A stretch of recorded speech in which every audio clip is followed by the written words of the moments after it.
A police officer who was shot 5 times while fighting terrorists is begging Nigerians and the Inspector General of Police for help. Superintendent Musa Mohammed Adamu says he's dying in silence after being abandoned by the Nigeria Police Force despite his worsening medical condition. The officer was shot during Operation Pofada, a joint military and security operation against terrorists in Kaduna State in October 2021. Since then, he has undergone about 8 surgeries at different hospitals, all unsuccessful. He's now battling life-threatening complications. Well, in a video posted on social media, Adamu stated that he has written several letters seeking assistance from the federal government, the Nasarawa state government, and even his local government, and no response. Let's take a look. I'm here just to plead to my fellow Nigerians. God. See, I'm dying in silence. When I return from India, through that man from Zamfara, I need to go back for the remaining surgeries. No way. No way. No any hope. I wrote to federal government, 0. I wrote to my own state, Nasarawa state, my own governor, through my own local government person, pharmacy. I wrote for assistance for my state to assist me, carry me to India for the remaining surgery, for urinary tract surgery, for my erection surgery, for my ball joint surgery. I still have 3 to 4 surgeries in my body. And I've been moving up and doing, pretending. I'm trying to pretend that I'm also a human being. These people zero my application. I will not talk much. Please, Nigerians, if you know somebody that can assist me back to India, please do so.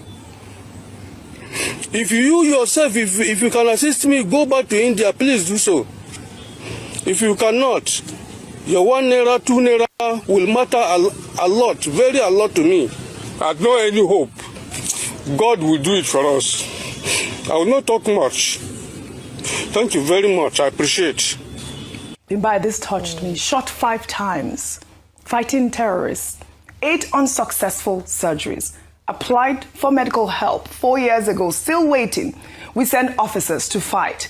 They get shot defending Nigeria, and then we abandon them. We demand that the police be professional and risk their lives. But when they do and get injured, we leave them begging on social media. Superintendent Adamu is dying in silence, and nobody is listening.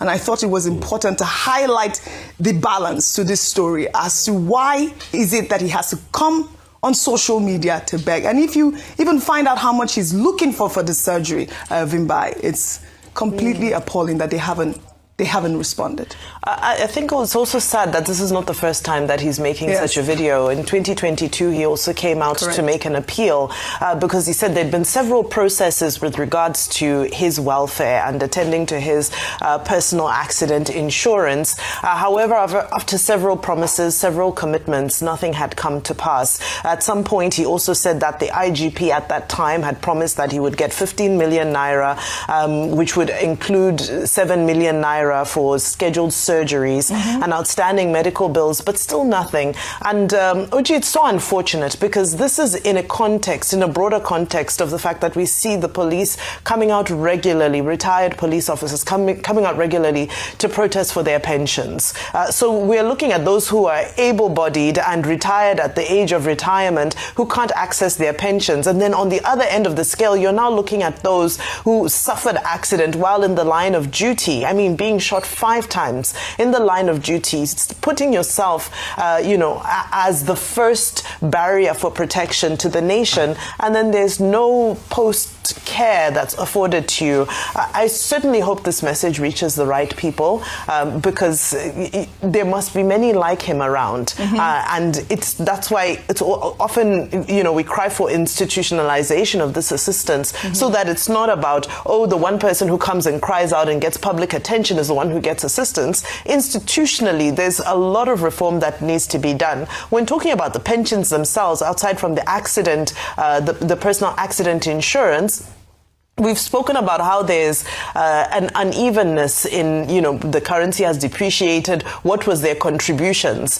versus what's supposed to be paid out now? So there's a lot of reform that needs to happen. And I hope that as we're getting to a point of state police, as we're taking a closer look at some of the reforms that need to happen within the police and security agencies, that the issues around accident insurance are also taken very serious.